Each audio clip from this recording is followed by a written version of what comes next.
The first sound I heard after 3 weeks of silence was my daughter's voice, and I didn't tell her. She thought I was still deaf, slouched in my chair, nodding dumbly, smiling at the ceiling like I didn't notice the pity in her eyes.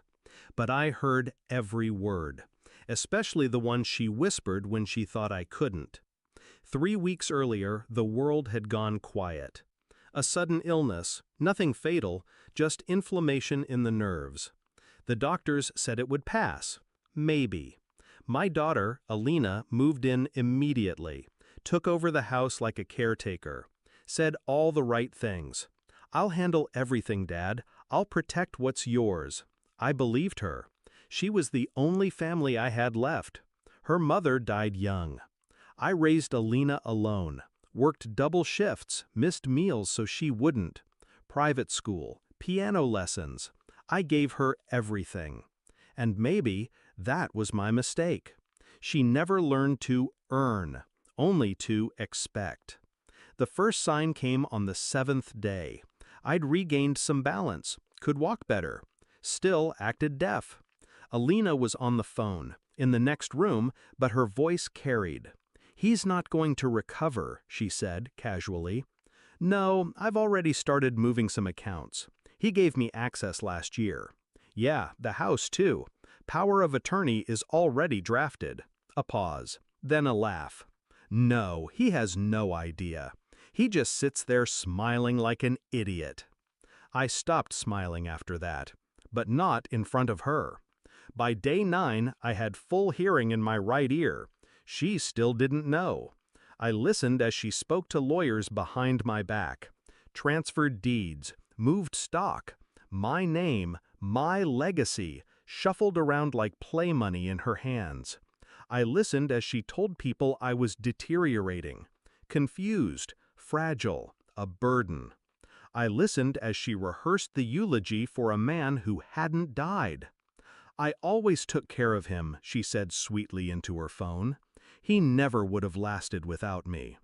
That night, I stared at the photo of her as a toddler. Strawberry-stained cheeks, holding my finger like it was gold. What happened to that girl? She used to hum when she hugged me. Now she only hummed while scanning through my safes. I didn't confront her. I made a plan. First, I called my lawyer, the one she didn't know about, from a burner phone I kept hidden in the garage.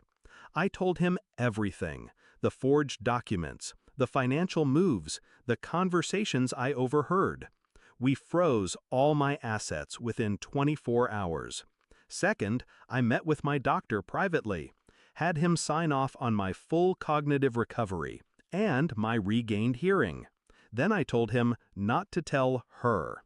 Let her keep playing Daughter of the Year. For the next week, I watched her rehearse betrayal like it was a dance. Fake tears, gentle touches on my shoulder, a condescending smile every time she spoke loudly and slowly to help me understand.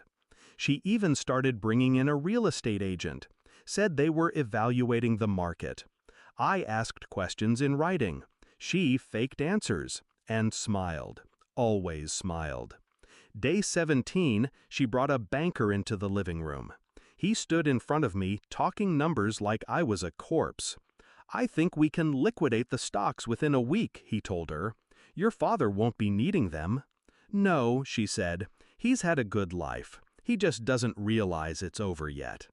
That night, I sat at the kitchen table long after she went to bed, lit a single candle, poured myself a glass of scotch, and smiled for real this time.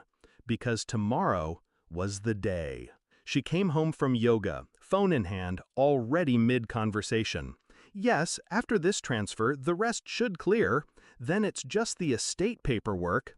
She froze, because sitting across the living room was my lawyer, and 2 officers, and me, holding the hearing report. "Alina," I said calmly, "why don't you sit down?" Her mouth parted like a bad actress in a soap opera. You can hear me? I've been hearing you for weeks." She tried to recover, denied everything, said I was confused, misheard. Then I pulled out the recordings. Not all of them, Just enough. Her voice, clear as glass. He just sits there smiling like an idiot. The lawyer handed her the cease and desist. The officers read her the warnings, and the bank notified her that her access had been revoked. Every account she touched was under review. Every property she tried to claim, reversed. The will, updated, to exclude her completely. She didn't cry, she didn't scream. She just stared at me. "You're punishing me for trying to help." I tilted my head. "No," I said, "I'm punishing you for lying, for stealing, for pretending love is a transaction." She blinked, once, then left. It's been 6 months now. I hear the birds again. Music, rain on the roof. Silence doesn't scare me anymore, because real silence is being surrounded by people who smile at you while carving you hollow.